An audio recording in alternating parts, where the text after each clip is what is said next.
১৩ তারিখ আওয়ামী লীগের কর্মসূচির ব্যাপারে সরকার শক্ত অবস্থানে আছে বলে মন্তব্য করেছেন স্বরাষ্ট্র উপদেষ্টা জাহাঙ্গীর আলম চৌধুরী।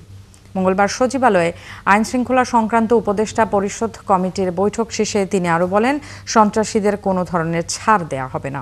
সন্দেহজনক কাউকে দেখলে আইনশৃঙ্খলা বাহিনীর কাছে সোপর্দ করার আহ্বান জানান তিনি। গুরুত্বপূর্ণ কেপিআই এলাকার নিরাপত্তা বাড়ানোর কথাও জানান তিনি। শারমিন রিনার প্রতিবেদন। ফ্যালকন অ্যালুমিনিয়াম মাল্টিলেয়ার অ্যানোডাইজড হওয়ায় সম্পূর্ণ স্ক্র্যাচ প্রুফ। Falcon aluminium. সোমবার ভোরে 2 বাসে আগুন। একই দিন দিবাগত রাতে রাজধানীর কয়েকটি জায়গাতে বাসে আগুনের ঘটনা। মঙ্গলবার ভৈরবে ট্রেনে আগুনের ঘটনা। নির্বাচনের সময় ঘনিয়ে আসায় রাজনৈতিক দলগুলো নিজেদের দাবিতে যেমন সরব হচ্ছে, সেই সাথে রাজনৈতিক কার্যক্রম নিষিদ্ধ থাকা আওয়ামী লীগ 13ই নভেম্বর লকডাউন কর্মসূচি ঘোষণা করেছে।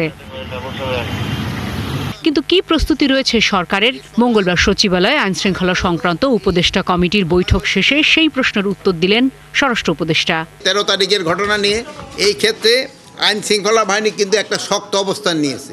এবার এরা একটা শক্ত অবস্থানে থাকবে এবং পরিস্থিতি নর্মাল থাকবে।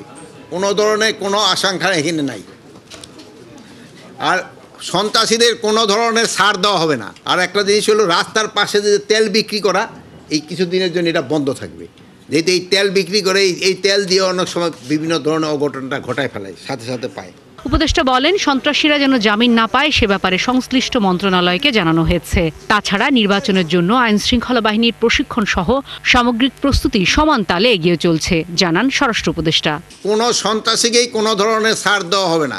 তো আপনারা সবসময় বলেন অনেক সময় সন্ত্রাসীরা খুব তাড়াতাড়ি জামিন পেয়ে যায়, এটাও যেন জামিন না সহজে যেন পায়। এই জন্য আমরা তাদেরও রিকোয়েস্ট করব যেন যারা জামিন দেয় তারা যেন অন্তত এই অ্যাকচুয়াল সন্ত্রাসীগুলি যেন জামিন না দেয়।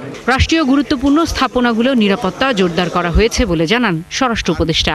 কেপিআইগুলির ক্ষেত্রে আমাদের নিরাপত্তা আরও জোরদার করা হয়েছে, যেমন ট্রাইব্যুনালে, তারপরে মেট্রো রেল এলাকায়, তারপরে রেলওয়ের। শারমিন নীরা, 71, ঢাকা।